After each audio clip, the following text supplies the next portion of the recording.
and Andrew Cooper.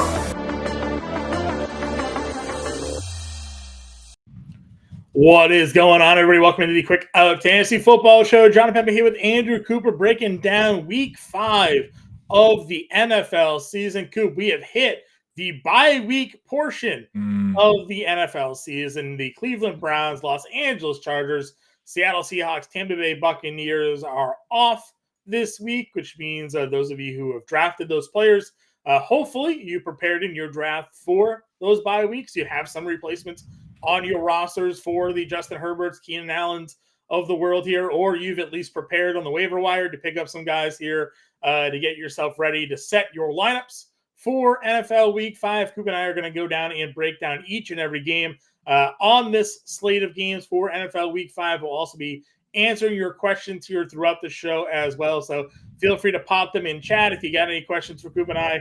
Happy to help you out this week. Coop, my man, how we doing? Doing good, brother. And yeah, I mean, it's crazy how all offseason we've got all these like things in our mind where, okay, I'm going to go 0 RB and I can never have two quarterbacks and I can never have two tight ends. And then it turns out that, even guys you thought where if you were just going to take a Dallas Goedert or George Kittle and never think about it, or take a Joe Burrow or even a Trevor Lawrence and say, okay, now I don't never need to have two guys in this position. Not only the bye weeks come around and it turns out you're going to need somebody at some point, but all along, the people that maybe did go out and take two tight ends, maybe got a Sam Laporta or took two quarterbacks and got an Anthony Richardson. Those guys are eating right now. They're killing. Mhm. So maybe we got to change the way we think about this sometimes, especially if your guy has an early bye week, especially if he has bye week 5 or 6. You can say, hey, you know what? I'm going to need this guy anyway. I might as well take a stab right at this position. And even if the one hang up, John, is that people think if you draft two tight ends, you have to just have them forever.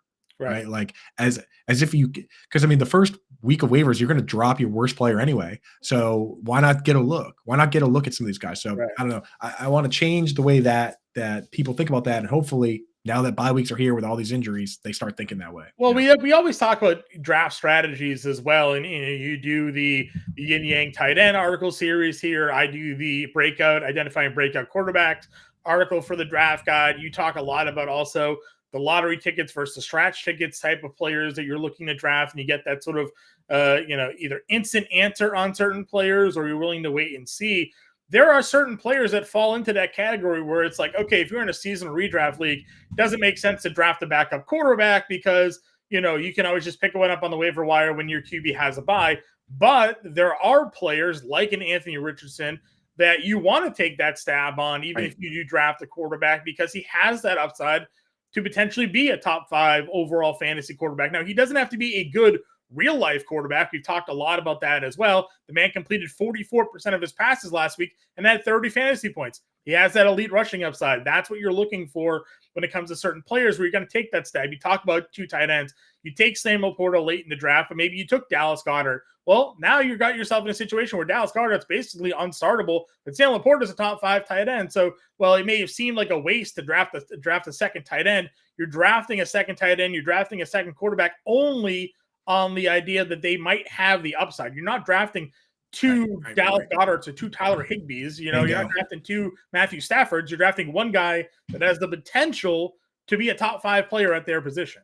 That's exactly how you do it, man. And that's why we do our yin and yang. I do my yin and yang rankings all year long because for tight end, because with wide receiver and running back, you're just going to roster a bunch of them. With tight end, I like to let people know that we've separated all year, standalone. If you have this guy, you don't need another, right? And now Dallas Goedert and George Kittle are guys where if I have those guys, I'm rostering too. I just want to say shout out to the chat, Chris, Rod, Chaka, Hal, and we see you guys. We're going to get to questions today. Luckily, we got a few bye weeks, so not as big of a slate. So we definitely have time to get some questions in. John, do you want to start with some games or clear the slate on some questions? Yeah, let's clear the slate on some questions here. I'll pop them up, and as new ones come in, they'll also display here on the screen as well. Jake saying a typo, Jake Elliott, or Chris saying a typo. Someone landed Jake Elliott for $27. That's definitely unfortunate. That's why I always say double check your fab bids before you go to sleep at night. Don't want that to happen here. Our guy Rod wants to know, just stream Howell or Stafford this week. He's got Herbert on the bye. Howell with the Thursday night football matchup against the Chicago Bears. Stafford here. The Rams are facing, is it Philly this week? Yeah. I want to say. No, it's not. No. It's Who are the Rams playing this week? the Rams are playing. Oh, you know, it's Philly. Philly. Yeah, playing Philly this week. I'm going Howell against Chicago this week. I still have Stafford ranked ahead. I mean, dude, Stafford's been making some crazy throws, but I could see going. The turnovers on my worry with Stafford. The thing with the Rams is they've been playing so well that they're not even big dogs in this game. It's 50-point over under, and they're only 4-point dogs. I think I still kind of like Stafford there. Yeah, for me, it's the defensive matchups here. You can certainly attack. I like Higbee this week. I know you hate Higbee most weeks, but tight ends continually find success against the Eagles secondary here. I mean, is Puka Nacua going to go on Bradbury or Slay this week and have the same success he's had? Tutu Atwell going to find the same? I worry a little bit about that. Plus, I mean, we saw Matt Stafford get absolutely beat up against the Bengals pass rush. What's he going to do against the Eagles pass rush with their offensive line trouble? So I worry about Stafford this week in that matchup. I like Higbee for DFS. I would go Howell this week personally. Yeah, I think, and especially since you have Herbert, it's only it doesn't even matter the rest of the season. It's just a 1 week matchup. Go Howell. Just get it in because you're going to probably drop him anyway. The Bears are so bad defensively. I can't imagine this being a week where Sam Howell doesn't find success either with his own legs, running in a touchdown, or throwing a couple. So I'm in on Howell this week. Won't hear me say that many times this season. Chalky here. What's our equal value to Kyren Williams? I mean, these are such tough questions because the equal to value to Kyren Williams depends on the team that you're trying to trade with. What is the team you're trying to trade with value Kyren Williams at, and what kind of wide receiver are you trying to get to? So, Kyren Williams right now is a top 10 fantasy running back, but he's not going to likely. He's top 5. Right top now. 5, yeah. Depending on the format, I think he's top 5 in every format. Actually, yeah. He's like RB3 in PPR. It's almost like to find an equivalent value, you need to go and look for like a guy that is kind of feels like a fraud to a certain degree, or doesn't have name value. Like honestly, if Kyren Williams is RB3, I mean Puka Nacua is wide receiver 4, and we sit here with both of them and say, is this real? Is this not real? Right. You know what I mean? It's like Nico Collins would be a good example of somebody.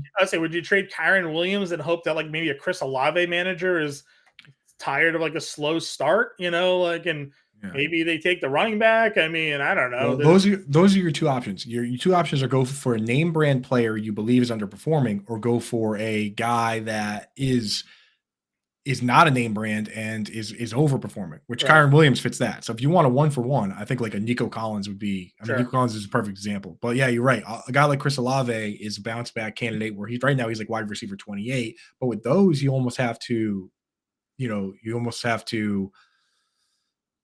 have to understand that there's a chance that this guy just keeps performing at the level he's at, because Michael Thomas looks good. Rashid Shaheed looks good. Alvin Kamara came back and got 13 catches. 13, dude. Yeah. I mean, you got to listen, on the Sunday show, Coop, I told you over 2.5 catches on Alvin Kamara was like one of my favorite props of the day. He had 5 on the first drive. So, pretty insane. So listen, again, tough question, Chaka, to ask, because it really depends on the eye of the beholder here to Kyren Williams, but those are definitely some strategies. Send a few feelers out there. Let your league know that he's on the block and see what gets sent to you. That's also a good way to handle that there as well.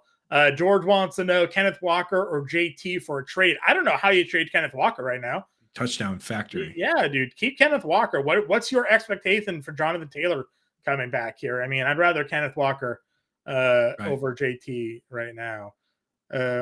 Again, without turning into this to a full Q&A here, Rod wants to know PPR, Brown, Waddle, Dubs, Palmer, RBs, or would you trade Monty for Ayuk? No, I would not trade. Why would you trade the guy that might lead the league in rushing touchdowns? Javante's also banged up, man. Saquon's banged up. Javante's banged up. Bijan's a boss. But Monty is on, again, 5 touchdowns in 3 weeks. The Lions may very well have the NFL touchdown leader at running back once again. So. And yeah, good news for Romeo Doubs this week. Christian Watson came back. He took most of his snaps away from Dontavian Wicks as we expected. He didn't play a full snap share, but the guy that did maintain a full snap share is Romeo Doubs. Like, he stayed on the outside, played his full snap share. Reed, Christian Watson, and Dontavian Wicks all kind of mixed and matched. And I think at the end of the day, what you can have is Doubs on the outside, Watson on the outside, and Jade and Reed kind of playing that partial snap share. So you got good news for Doubs this week. You got good news for Palmer this week. I don't think you need to go crazy trading for a wide receiver.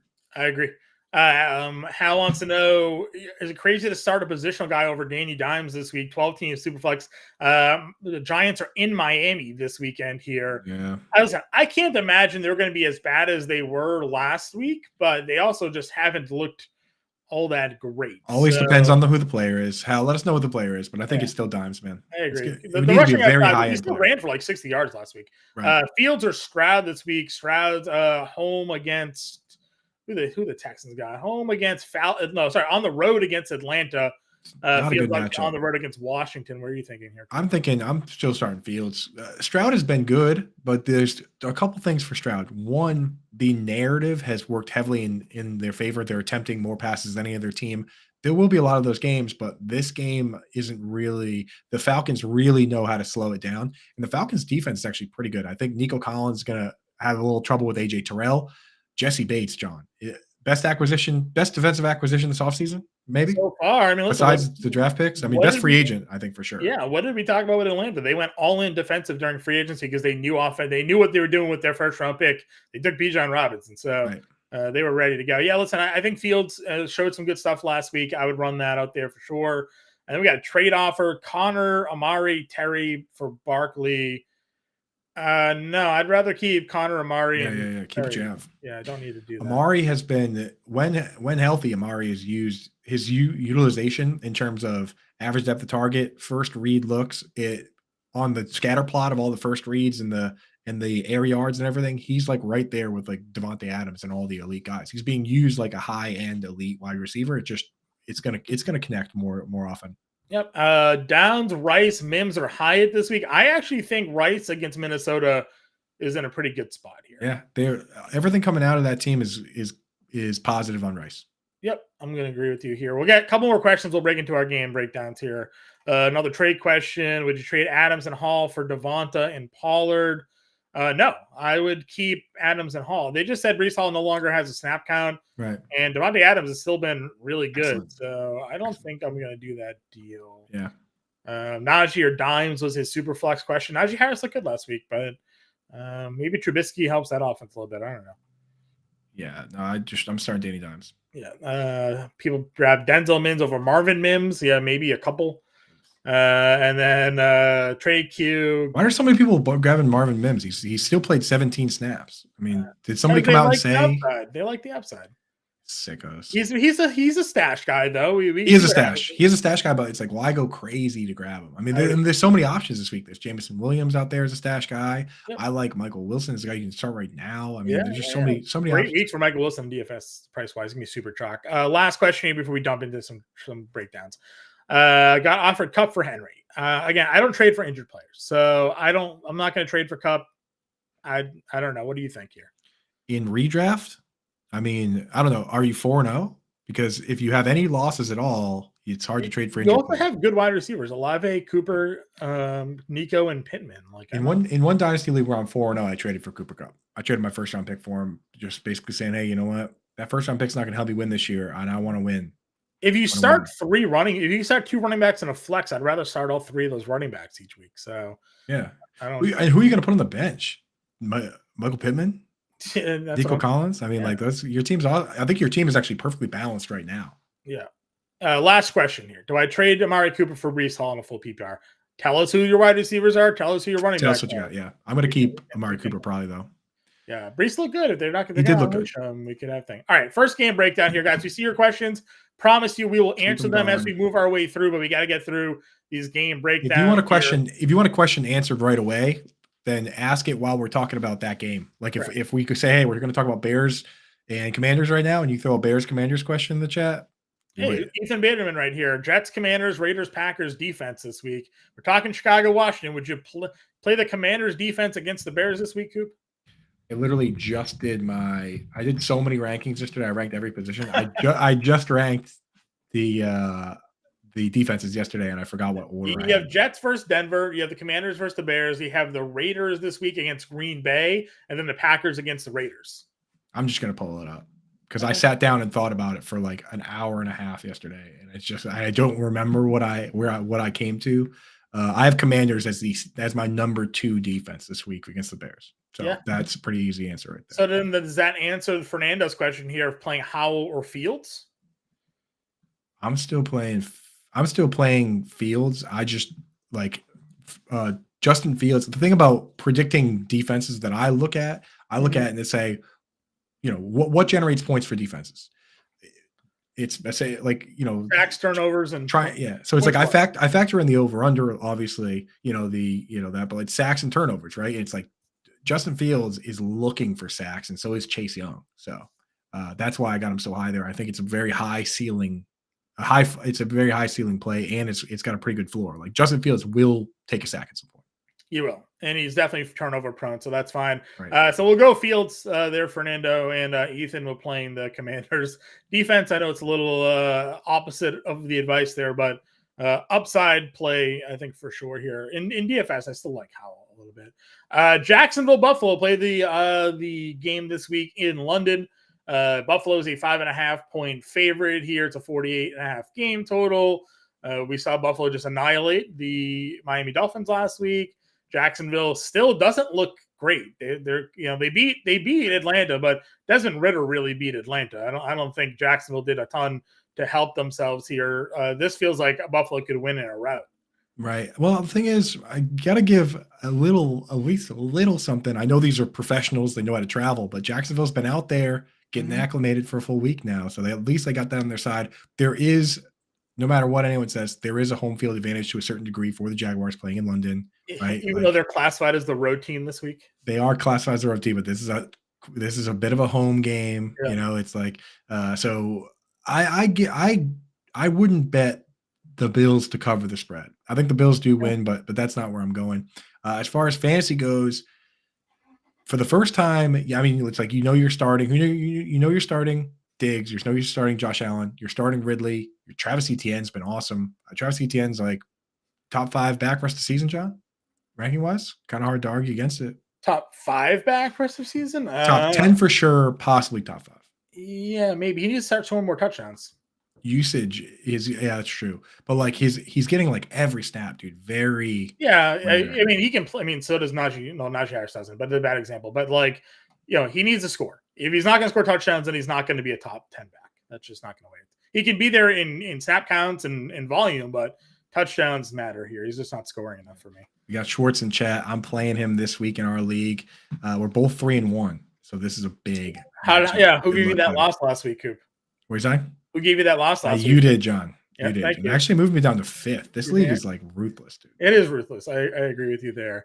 Maybe again. I need more touchdowns out of ATN. Yeah. I just like that offense to flow better. Christian Kirk's been amazing, but are we going to eventually see Zay Jones come back and then that mess with the Kirk value here? I think we will. I mean, it's like all these guys have a good floor, but the ceiling, it's kind of tough for anyone to really go out and get like a 12 target game when they just have enough weapons. It's like Evan Engram, very safe, but what would it take for them to just throw Engram, just have him, like, he's not going to have like a Darren Waller 18 target game or anything like that, so he's just a very safe, very solid player, and you start him every week. That's what a lot of those guys are. Seen a lot of Kincaid questions pop in chat here. Could you want to address? So Kincaid, so the thing is, Kincaid's still tough to start. I'm holding on to Kincaid everywhere, especially because this week quietly was a good week for him.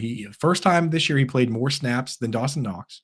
He ran 23 routes to 15 for Knox, and the 23 routes for Kincaid actually tied Gabe Davis for second behind only Stephon Diggs. So I know it was kind of a weird game, but Dawson Knox just straight up had the best usage he's had so far. So I'm holding on to him, just hoping that they let him loose at some point. And you got to remember that I think Sam Laporta kind of heard expectations here with a lot of these rookies. Like, look at Amon-Ra St. Brown. His rookie year, he didn't do a damn thing until his usage changed and the trust changed week 11. And that's when it changed week 11. And then he really didn't pop until week 13. And then week 13, 14, 15, 16, 17, he went crazy. But everyone likes to think like, oh, yeah, he was just some crazy breakout rookie. He didn't break out for a long time. Odell Beckham Jr. was hurt. He came back, didn't really do much for a little bit. Mike Evans didn't. It's like sometimes these guys don't break out right away. So I have not dropped Kincaid in a single spot where I have him. All right. Next game here, we have a Kamara for ETN trade. I would take Kamara. Yes, for sure. He just got 14 targets his first game. Yeah. Houston versus Atlanta here. Listen, you talk about lag. In the past, teams that have played in London had a bye week. Now Atlanta's playing the very next week. Now it's just part of the schedule, man. This is kind of why I like Houston this week here as a potential upset, because could see some of that lag from these guys coming back from London here. I do like Stroud. I wish their running game would get a little bit more going. They're still really struggling on the offensive line there, but I kind of like Houston here with the +2 if I had to pick one. Yeah, I mean, the thing is, the Falcons' defense is so good. I think Houston could easily pull this one out. I like the under on this game. I think the hype has gotten a little crazy on. I'll say this: Ritter's troubles throwing the football and Houston's pass defense, which seems, I guess, legitimate. Pretty good, yeah. But Houston cannot stop the run for the life of them, and Bijan Robinson's got over 100 yards rushing in 2 of the last 3 weeks. So Bijan is a core DFS play for me this week. I'm betting. I've already bet the over on his rushing props, which have been out there on the books. I've seen it at 72.5. I've seen it at 75.5. I think we're getting a 100-yard game out of Bijan Robinson this week against Houston. Yeah, that's why I like the under, man. I think it's why I like the under. It's like good pass defenses for both teams. Stroud has looked good. Ritter's looked terrible. So yeah, I could see the Texans pulling this one out in the tough one. But yeah, the under is where I'm going on this. And it's like, you're can't go away from Nico Collins, but I don't expect him to have a monster week just because he's gonna be a key of AJ Terrell. And AJ Terrell is pretty much taken away. Like he held Josh Reynolds to 0. He focuses on the outside guy, which is Nico. So Josh Reynolds held to a 0. Calvin Ridley was able to score, but he only let up 40 yards in that game, AJ Terrell, and that's the most he's let up all year. Most of these other games he's letting up like 19 yards. So just be careful with Nico Collins. But at this point, you almost can't go away from the way he's playing. Yeah, I agree with you. Yeah. On the other side, it's like, Pitts, everyone always says it, but it's true. I look at my spreadsheet where I have all the metrics for all these players for the tight ends, and it is just green across the board for Kyle Pitts when you look at the behind the scenes metrics. If they change the quarterback, Hal says it right here. I've tweeted it like a half a dozen times now, Coop. Right. If they ever put Tyler Heinicke in as the quarterback here, that offense is going to change. Heinicke can throw the ball for sure better than Ritter can. The other issue is that the offense, Arthur Smith just doesn't want to run that kind of offense. If they wanted them to throw the football more, they could have Ritter throw the football more. They just want to run the ball. But I think Heinicke being in would take away a little bit of what maybe their current offensive sets were, and they might find themselves spreading it a little bit more. If they have another week like they have last week, they can't continue to play Ritter here. Exactly. And it's like, and the other thing is that Arthur Smith came out and said that, Kyle Pitts had the knee injury last year. He had surgery on the MCL. He says he's not 100% yet. So the combination of those, it makes it tough to start Pitts whenever Ritter's a quarterback, but he's a guy I'm not dropping because what happens when the knee gets right and they have a new quarterback? I mean, could be a totally different player with upside that just goes well beyond so many other guys. Like Tyler Higbee is always going to be Tyler Higbee. We've seen Tyler Higbee with no Cooper Kupp. We've seen Tyler Higbee with nobody else, and he's just okay. Like Tyler Higbee's been pretty good with a guy that is breaking records right now, though. So he's been fine. He's been fine. Fine for tight ends though is also a very wide range. So there's only some good things here. Jack wants to know Laporta over Kittle. Yes, we're doing Laporta over Kittle. After Firefighter has a trade because Nico Collins and Dallas defense is what he gives up. He's getting back Joe Burrow and Jerry Jeudy. I mean, I don't know what your quarterback situation and wide receiver situation look like. Right now, Nico is better than Jeudy.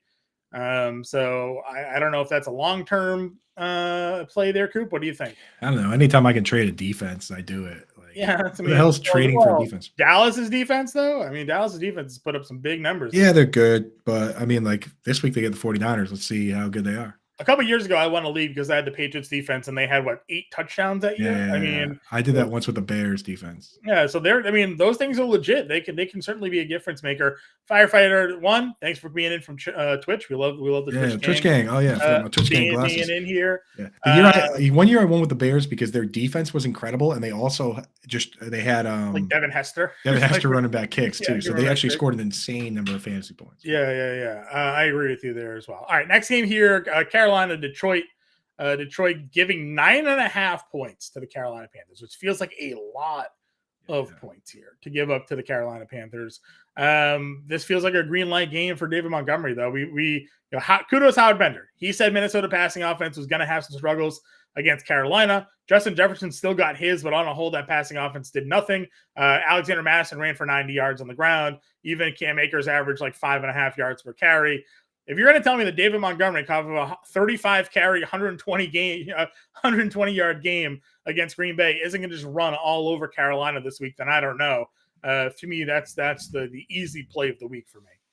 Yeah, and I saw an interesting video before this. It was Austin Eckler. He does the rounds with the fantasy football stuff, and he was talking to Matt Harmon, and Matt Harmon asked him, he was like, "Why is Jahmyr Gibbs not playing more?" And Austin Eckler said that he watches the tape. He's seen everything that they do in there. And his explanation was that he's still not – he looks explosive. He's clearly physically talented. But basically the short and sweet was that they run so many counters and zone reads that David Montgomery actually like squares his shoulders. He sets it up. Like he brings the defense one way and sets up the cutback. And he said that Jahmyr Gibbs – that's part of his game he needs to learn right now, and that he's not – like so when they're calling – they want to run a counter or they want to run a zone read – they're going to use the guy that can set it up. And the equivalent to that is for people that are not really understanding the what that might look like. Just imagine if you had two quarterbacks and you call play action and one of them doesn't even fake the handoff. He just kind of runs and goes right to the play. And when the other guy takes his time, really sells the fake and sets up the play. That's what they're talking about, is that some guys just run right to the hole and other guys recognize and kind of set up the defense and then cut back to the hole. And he basically said that David Montgomery right now is one of the best in the league at doing it. And he looks amazing doing it. So that's why Monty's getting more work. Chris UFC here, Thielen over Flowers and McLaurin this week. Listen, a ton of targets again for Adam Thielen last week. Tore up his former team. Detroit secondary is okay. I mean, their defense has been pretty good over the course of this season, but more so, you can't really run on Detroit. You can throw a little bit against them, but McLaurin gets Chicago, which I love that matchup for him this week. Flowers is drawing Pittsburgh. Where do you have them ranked here, Coop? Yeah, so is this full PPR, Chris? Because Flowers is – I have him ranked – some players, like obviously like Devontae Adams is ranked the same in all my formats because he's good in every format, but Flowers is like a 5-yard A-dot guy. So he's ranked higher for me in full PPR than he is in other formats. So I got to actually – with that one, I got to know what the format is. Do you have McLaurin ahead of those guys at all or below? I think I have McLaurin ahead of – I think I have McLaurin ahead of Thielen regardless. So it might just be Flowers and it's full PPR. I think I would probably just go Flowers and McLaurin. What do you think, John? Do you think Thielen and Flowers?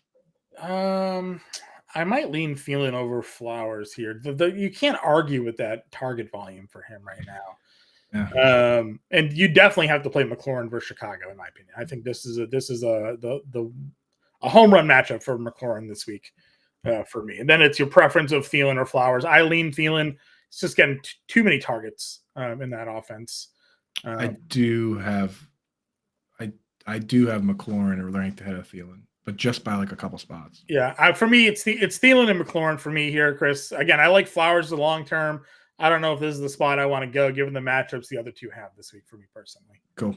There it is. Terrace Marshall got a lot of targets last week. I'm not doing anything with Terrace Marshall. Yeah. We've yet to see one game with all four of the wide receivers in there. That's what I want to see. Mingo hurt again last week, right? So. Mingo hurt again. Thielen is the one that's consistently played every snap in every game, so we know he's locked in there. The question is, and Terrace Marshall is the one we've seen take a partial snap share at times, so I think he's a partial guy. The question is, are DJ Chark and Mingo going to play full snap shares, or is only one of them going to play and the other one's going to split with Marshall? Hopefully we get an answer on that soon, because down the stretch, you don't want to be banking on a guy and then all of a sudden it turns out that when everyone's healthy, he's not the guy you thought it was. Right, here's an interesting trade here, Coop. Would you trade Thielen for Deebo Samuel? Yeah, I would take Deebo. You take Deebo for sure here, but obviously nobody, I don't think, or maybe Coop did. You were high on Thielen coming into the year, but the target share that he is. I was high on Thielen and Michael Thomas because we knew that they were capable of big targets, but both guys, they're clearly not the guys they once were. They're not going to break off like massive touchdowns. Right. The ceiling is a little capped for both players compared to like a Deebo. I think I still take 100%. I like Deebo. I'd do that deal. Tennessee, Indy here. Colts +1, 42.5 total. Tennessee again gave up 300 yards passing. Joe Burrow just wasn't able to do anything with it. But that pass defense continues to be abysmal. On the other hand, you have Anthony Richardson, who completed just 44% of his passes last week, but still managed 30 fantasy points. So, Coop, talk to me about this Colts-Titans matchup. This is John. This is the floor that you always talk about with the Russian QBs, where we say, everyone talks about the ceiling, but the floor is what makes them so valuable. Is that Anthony Richardson? If you run, it doesn't matter how you throw. If you run for 40 yards and a touchdown, that's 10 points, right? Like, then the rest is just gravy. So gotta love Anthony Richardson right now. It's hard not to. It's almost impossible to rank, just like Fields last year. It's almost impossible to rank more than 5 or 6 quarterbacks ahead of him. It's just, he's got to be somewhere in your top 10. So yeah, Richardson's locked in. Michael Pittman's playing every snap. Josh Downs is, to me, I'm hoping it flips at some point. He plays more snaps than Alec Pierce, but right now Alec Pierce is playing more. But Josh Downs has looked like the better player. And I'm also stashing Jelani Woods. So hanging on to a little Jelani wherever I can. He's not going to get activated this week. So if you've been stashing him in the IR, you don't have to take him out yet. So I've got Jelani stashed a little bit. It is kind of concerning that he's not ready to go, though, off the 4 weeks. Yeah. On the Titans side, yikes, right, John? It's like you start Derrick Henry and then that's it. I'm kicking myself because I actually had Nick Westbrook-Akine in a lineup last week for DFS, and I made some pivots, and he ended up not making the final cut here, and he ended up scoring. I mean, listen, if no Treylon Burks again this week, we're not talking DFS. I guess we're talking seasonal. You're not going to play Nick Westbrook-Akine in the seasonal, but I would give another DFS dart throw on Westbrook-Akine if we see the same thing happen. Because, again, the Colts defense, not that great. Derrick Henry's a big green light. You play him for sure. But, no, I'm not doing much else in this offense. Even, like, DeAndre Hopkins doesn't feel playable at this point. Well, so Hopkins is clearly not hurt because he's clearly not healthy. It's the ankle, because this is actually the third game in a row now that Nick Westbrook – actually, honestly, it looks like – no, third game in a row that Nick Westbrook-Akine has led this team in snaps. Yeah. So he's out there. Like, so for at He's least for DFS targets too. He's just not good enough offense for me to like consider him weekly. But in DFS, I don't mind the dart in the right matchup. Colts side, I mean, what do you make of Jonathan Taylor getting the practice window open? Do we see him sooner rather than later here? I'm hoping so. And the thing is, the owner, the front office is where the problems are. It sounds like from the conversations with the coach is that the coach is on kind of taking the player side on this one, which is great for fantasy football, because he's like, yeah, I talked to him. He's excited to play. He's excited to get back with his teammates. His teammates are excited to have him back. So it sounds like if he wants to play, he's going to be opened with welcome arms down at field level. The problems are up in the box, and that's fine with me. We are 4 Sundays away from the NFL trade deadline. So if the problems are in the box, I don't care. Here. Yeah, it could be showcasing a little bit. As long as the coach isn't taking the GM and owner side and doing some weird stuff, which it doesn't sound like he is, then I'm not going to discount him because of contract issues. Yeah, for sure. Anything else on this one? No.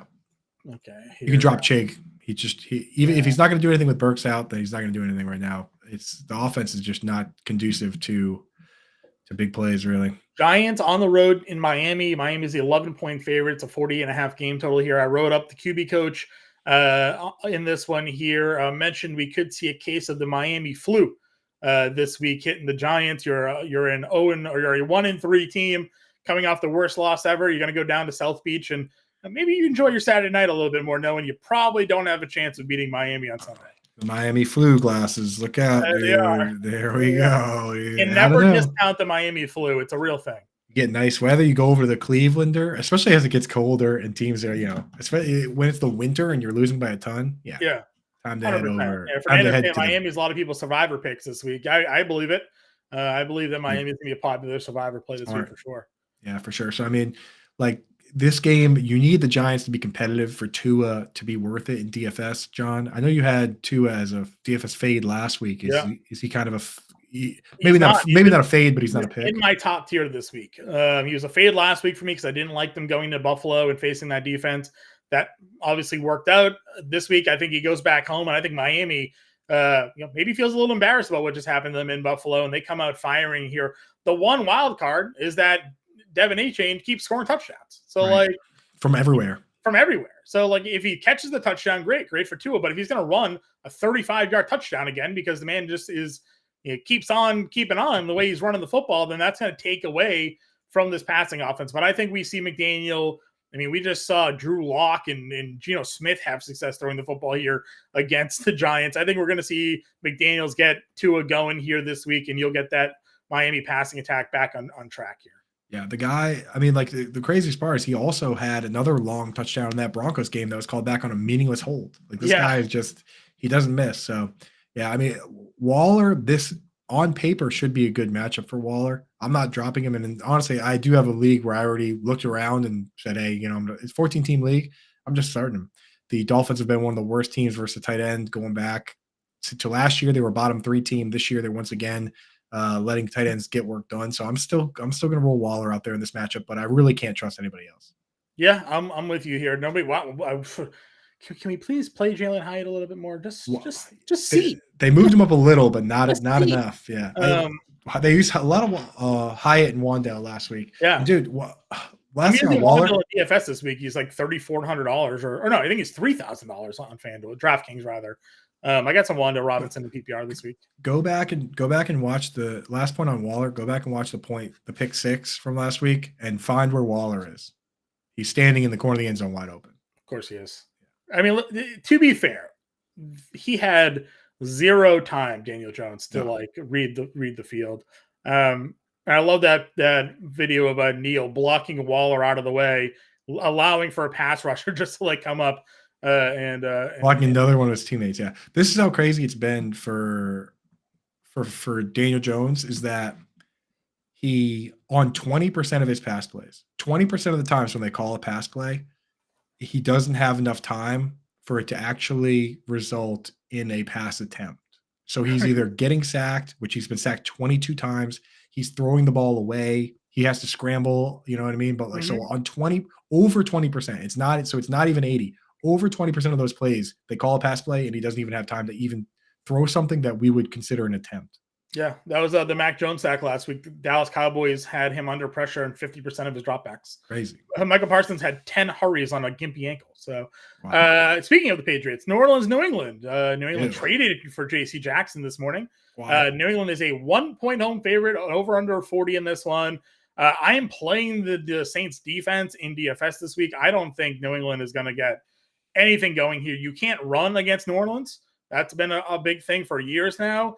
And we know the Patriots can't throw the football. So I don't know where New England's scoring in this game here. I'm going Saints in this one. And I saw some guy hit a wild no touchdown parlay, Coop. I don't know if you saw that get tweeted out. Yeah, he did pick 5 teams to not score a touchdown last week, or 4 teams to not score a touchdown. It came through. It would not shock me if New England doesn't score a touchdown this week. That's crazy behavior, though.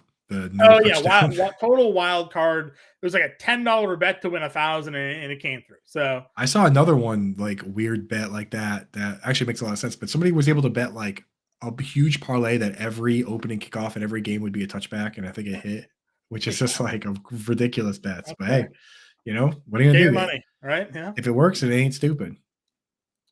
So I'll tell you, with the interesting thing with the J.C. Jackson, Bill Belichick clearly refuses to tank. He's playing for keeps. But I will say, if you really do look at the whole J.C. Jackson saga, he was an undrafted free agent, so he cost the Patriots nothing. He became an All-Pro, and then they let him walk, and they got a 4th-round comp pick when he walked, and then they just got him back for a pick swap for $1 million because the Chargers are eating all of the contract, which is insanity, dude. So from a GM standpoint, there's a lot of checkers there. The thing is, it's Patriots at this point, I really just want them to try just lose and try and get Drake May or Caleb Williams or whatever you can do, because I don't know, Matt. It's hard to trust Mac Jones, man. Yeah, and you know what? I don't even know how much of it is Mac Jones, or if it is it for. I mean, again, we know the offensive line is bad. He doesn't have offensive talent either. We're waiting for Tyquan Thornton to come off IR and maybe help spread that offense a little bit more. But I don't think he's the answer. Twitch glasses in chat. He wants to see the Twitch glasses. Brad McCoy here. McCoy knows the deal. Traded JT for D-Hop for Ayuk. Traded JT and D-Hop for Ayuk. I was 1-3, so I think he wants to take the risk on him and start Purdy or Trevor Lawrence this week. So I don't know. I think you gave up a lot for Ayuk, but Jonathan Taylor for Ayuk is basically the deal. Again, I don't think D-Hop is. D-Hop's not really doing much. Yeah, I guess that's fair. JT for Ayuk is a fair trade. And then I'm starting Trevor Lawrence still. I'm starting Trevor Lawrence even against the Bills. I'm just hoping that that game has some shootout potential. Purdy versus the Cowboys, that doesn't sound appealing to me. I kind of like Purdy. I do. I think that I like him as a player, but against the Cowboys, I think the offensive line for San Francisco keeps him protected. I mean, Chris McCaffrey did run in for 3 touchdowns. So, I guess. Well, also, okay. I'll backtrack what I'm saying here. I think that Jacksonville plays from behind in this game against Buffalo. So Lawrence is going to be forced to throw more. Right. So, it's like, if you, I guess maybe even look at your matchup because like Purdy's obviously the safe play. Right. And then Lawrence is the high risk, high reward play. But the Jaguars, I mean, it's been ugly at times for the Jaguars. And we did miss a trade in here. Kyron for Jacobs and Pacheco. He traded Kyron for Jacobs and Pacheco for Breece Hall already. So he got Breece Hall and Jacobs for Kyron and Pacheco. That's amazing. Both of those amazing trades. Big win for you there, sir. Chris Alves, the guy that gave you Breece, needs to take a long walk. He needs to go jump in a lake, dude. Yeah, I would agree with you. All right, next game here, Baltimore-Pittsburgh. Pittsburgh getting 430.5 game total. Might have Pickett, might have Trubisky. Not really sure I love this Pittsburgh side of this game. Anyways, other side of the matchup here, Lamar Jackson is running the football again. He was supposed to be throwing in this spread offense, and yet he's running the football a lot. So thoughts on Andrews, Flowers, Lamar? Is anybody in Pittsburgh playable this week? Yeah. No.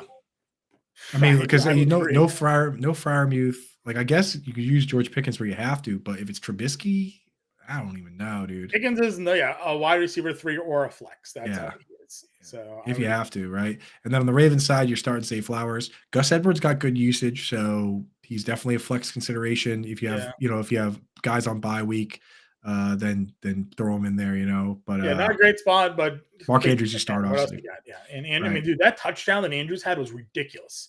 Jumped over like 3 defenders at the high point and got the touchdown. And for those that thinking the football hasn't been that good so far this year, you're kind of right. I saw a couple studies, one that said that we've had some of the lowest over-unders just coming in to games like that we've had in a long time. And another one said that we've had the most 20-plus point deficit wins that we've seen since, I think it was like 2007 or something, which is doesn't sound like that long ago, but that's a long time ago.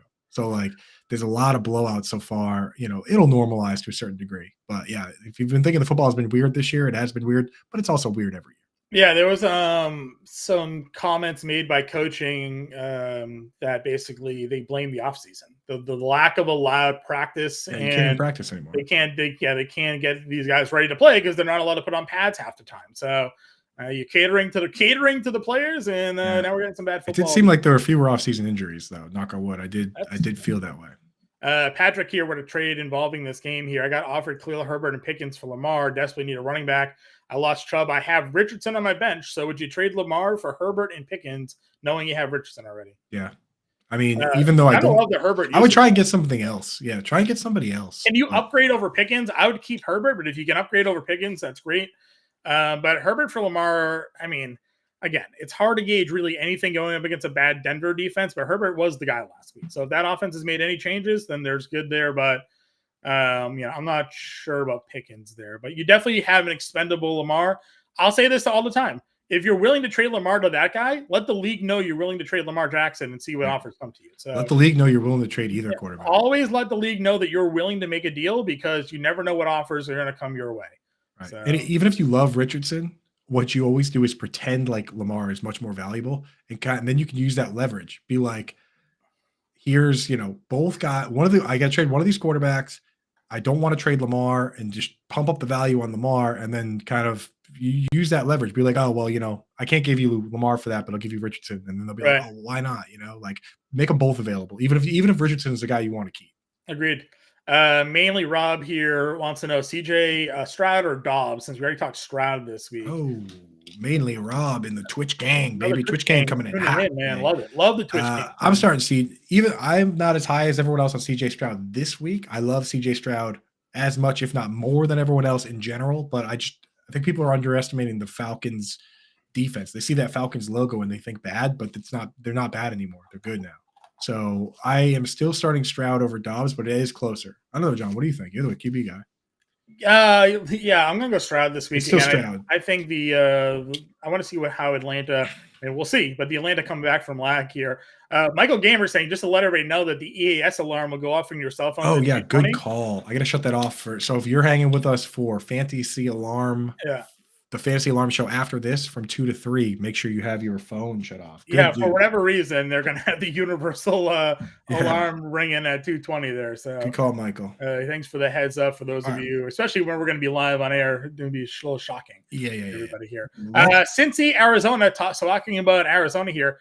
Arizona's getting 3. They were getting 5. Money is pouring in on Arizona in this matchup. They've already beat Dobbs Dallas fever. at home. It's Dobbs fever, but also Joe Burrow just looking like crap, man. Yeah. I mean, yeah, Arizona may actually win this one here. Taking the 3 points for me. Right, and you can't. It's great. You can't bench Burrow. They should have rested Burrow earlier, and now that you're 1-3, you can't. And if I hate to say it, but if this whole thing, Burrow playing through this injury, culminates with the worst outcome for a calf injury, which is Achilles or an issue like that, that would just be tragic. So I would agree. I hope that Burrow is slowly getting healthy and that the doctors are really taking it and making sure, like, hey, this isn't just a guy that's saying I'm playing no matter what, that they've actually cleared him and that the risk is minimal. But if they lose this week to go to 1-4, you have to think the team really starts looking long-term outlook here. And you could maybe see Burrow rested, sat, something here because T. Higgins trade block right away, right? yeah. What's your seasonal outlook now as a 1-4 Bengals team with teams ahead of you in your own division and then the conference itself?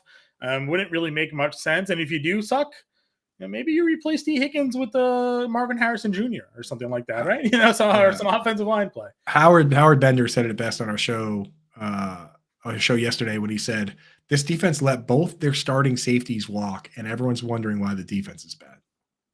Like they literally, those two players, Von Bell and Jesse Bates, played 97 and 98% of the snaps last season. 1 and 2 on that defense. The two defensive players that played the most, gone. And Jesse Bates has been unbelievable. They assumed their offense would be able to keep pace. They didn't really anticipate their quarterback going down. Arizona side, I like Connor. Marquise Brown's been really good, and Ertz is still getting a bunch of targets, man. So I think it's an all systems go here for the Arizona offense this week, believe it or not. No substitute for 10 targets, baby. No substitute. Marquise Brown's playing a lot of snaps, and honestly, for DFS purposes, like if they're going to give Rondale Moore carries here or there, this could be a situation like the 2020 Panthers where you have 2 real wide receivers and one wide receiver that gets one Curtis Samuel, and they were all top 24 wide receivers. I mean, these guys probably won't be, but from a week to week standpoint, anybody can pop. I agree.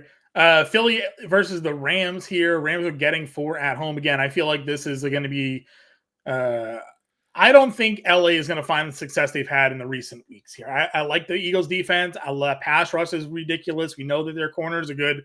They're still weak up the middle. We loved Logan Thomas last week. He came through with the targets and catches again for Washington. Tyler Higbee, is a focal point of this passing offense. And the Eagles offense with Swift and the passing offense, A.J. Brown's been going off here. So I don't know. To me, this feels like a game here where Philly is going to probably dominate more than the experts or Vegas is at least predicting. Yeah, it should be. I mean, the 4 is crazy. How much, John, if Matthew Stafford were out for this game, what would that line go to? Plus 20? Like, he has just got this team on his back. He's making amazing throws, man. Like, he is fully ready to rock. Like, if Cooper Kupp comes back, this team, now we got to take them very seriously. You know what's hilarious is that, again, I'm obviously a card collector. You love opening packs, baseball, basketball, football cards, you name it. Puka Nacua isn't even in some of the sets of cards that were being released because nobody expected him to be anything. So like the latest NFL Mosaic packs from Panini came out, Puka Nacua doesn't have any cards in the set. So like, they sold out of his jerseys too, John. Yeah, it's wild. Just kind of where he came from as an unknown player or a dynasty known player, what is he, a 5th round pick? Right. To the fact that, Panini wouldn't even consider him as a print player for their cards. Wow, and now he's leading the league in catches, Right. And so last thoughts on Eagles, you start everybody you got there with Dallas Goedert. Even if you're starting someone else, don't drop him, because one of the main appeals of Dallas Goedert the whole time was been that he's like a double handcuff. if AJ Brown or Devonta Smith go down, they're not going to take Quez Watkins or Alameda Zacchaeus and make them stars. Like it is Dallas Goedert if that happens. So you really can't drop him. He's, you just got to start him where we're in certain spots and stash the highest upside, highest risk player on your bench. Okay, let me get your take here quickly, because this is a name that, again, it's fantasy Twitter, it's the hot take, it's the big name. Schefter just tweeted that the Ravens have activated and added Keaton Mitchell to their roster. He is a guy that I've seen a lot of people consider to be a deep dart waiver wire claim, that the Ravens offense doesn't really have a separator at the running back position, and that Mitchell's a guy that the team loved during training camp, kept him, put him on IR with the expectation that he could be a contributor this year. If he's on the waiver wire, it would be somebody that you just take a speculative add-on right now? You have to, because like, think about James Robinson. The offseason smoke was there, then he got the gig. Jaleel McLaughlin, like this isn't just depth chart searching. Like sometimes people just look at the depth chart and say, who's next? They say, who's next on the depth chart? That I don't like those guys. If these guys have smoke in the offseason, like Mitchell did, like Jaleel McLaughlin did, now I'm interested. And everybody in the chat that has trade questions, stay here on this channel, because we're doing a full essential trade question show next with me and Howard Bender. We're just going to rapid fire these last couple of games because we got to jump in like a minute or two, right, John? Yep. We got a couple minutes left in the show. But again, Alarm Fantasy Football following us here. You don't have to leave the channel. Bender and Coop will be on with you for that. And that's all trades today. Jets, Denver. Zach Wilson actually had a pretty good game against Kansas City. Now going up against a Denver defense that is among the worst in the league. We got Robert Saleh saying there's no more snaps count cap for Breece Hall as well. Thoughts here on the Jets offense going into Denver this week? Yeah, Breece Hall is looking awesome, man. So you gotta be happy about him. Garrett Wilson, you start him where you got to. I'm not starting any other pass catchers from this team. Zach Wilson has some zip, and this is gonna be an interesting game because Sean Payton did a little bit of trash talk about Nathaniel Hackett and the Jets and this whole gang. So you know what? Going to be an interesting one for sure. But next one, Chiefs, Vikings. John. Yeah, well, it's the biggest game on the board. 53 biggest game on the board. 4.5. Everybody's in play, right? Yeah, got to get them in there. I mean, even if the Vikings have been ugly, like Kirk Cousins is the exact kind of guy that can come out and have an ugly game like he did last week and then bounce back and have a great game. We've seen it a million times. It's exactly who this guy is. So we're hoping we get good Cousins and we get a good football game here. Though we could get bad Cousins and get a terrible football game. But I'm hoping for the good one. With a over-under 53, Vegas is expecting the good one. Yeah, I'll agree with you 100% there. And then Dallas, San Francisco is your Sunday night football game here. That is one where I'd be willing to bet the under. Two very good defenses and the Cowboys offense I'm not so sure on. The 49ers offense is just rock solid. They have, Trent Williams and Kyle Juszczyk and George Kittle and all these, and Christian McCaffrey and all these names, and it's rock solid. Dak Prescott's the one where I'm not sure I'm sold on his decision making. I don't know if he can truly get the ball to guys like Brandon Cooks and Michael Gallup. Clearly he can get it to CeeDee Lamb, and he loves dumping down to Jake Ferguson. But this is a huge test for Dak Prescott. Can he come out, read the defense, go through his progressions, and actually get the ball to the guys that are running high A-dot routes, the chunk play players? Because it's easy to beat up on the Patriots when they lose Matt Judon and Christian Gonzalez. Christian Gonzalez now up for the year, is from what I'm hearing. Like, it's easy to beat up on teams like that. Now you got to go against the team that, if you want to win the whole thing, you're going to see him in the playoffs at some point. So this is a monster game for Dak Prescott, especially. Yep. Ann wants to know any news on Javonte. Not yet. The hip pointer, apparently we weren't sure he's going to miss any games, but got to watch the practice reports this weekend. We'll get a better take on the news for Javonte there in that spot. Final game, Green Bay, Las Vegas. We have the potential return matchup between Davante Adams and the Packers. We'll see how Adams' shoulder is dealing with. Jimmy G still in concussion protocol. I love Josh Jacobs this week, though. We just saw David Montgomery run all over Green Bay. You can run on Green Bay here, and I think that we're going to see Jacobs once again get a pretty heavy dose of work in this one. Yeah, we talk about revenge games, but at this point, Davante Adams probably likes the Packers better than he likes the Raiders, right? He might like him better if Jimmy G was the quarterback, but Aiden O'Connell was not his friend. No, dude. It's and he was worried about, part of his comments when he left said, "Hey, I'm worried about my legacy. I know I've talked to Rodgers. I know how long he wants to play. I want to be like an all-time great." Kind of honestly, he even said no shade at Jordan Love. Basically, so he's like, you can see the comments. There's no shade at Jordan Love, but I want to go play with Derek Carr. Well, as of right now, I'm not even sure Derek Carr's better than Jordan Love. I think Jordan Love has looked at least solid, right? Yeah. Like he's looked promising. So you got to, with the Packers, you're starting Aaron Jones. You're trying not to start AJ Dillon where you can avoid it. You're starting Christian. You're hoping Christian Watson gets ramped up. He only played half the game last week, so you can't really take that game as what you're going to get. I think we see more Christian Watson here. Romeo Doubs, you can start. Jaden Reed, I'm avoiding. I think Luke Musgrave is going to play. So he's definitely going to be in my DFS article in this matchup if he's a full go. The fact that he had the concussion on Thursday gave him extra time to get back. And I think he's already at practice. So not fully cleared, but feeling good. On the Raiders side, you know what you got. It's Devontae Adams. It's Jacoby Myers. It's Josh Jacobs. And that's it. Yep. Guys, I just put the link in the chat for Alarm Fantasy Football. That's coming up right now after this show here with Coop and Bender. Make sure you check that out. Stay with the channel. Like and subscribe if you haven't done so already. Trade questions will be answered on the Alarm Fantasy Football Show. Go get them over there. For Coop and I, we will be back next week, everybody. Good luck here, and we'll catch you later.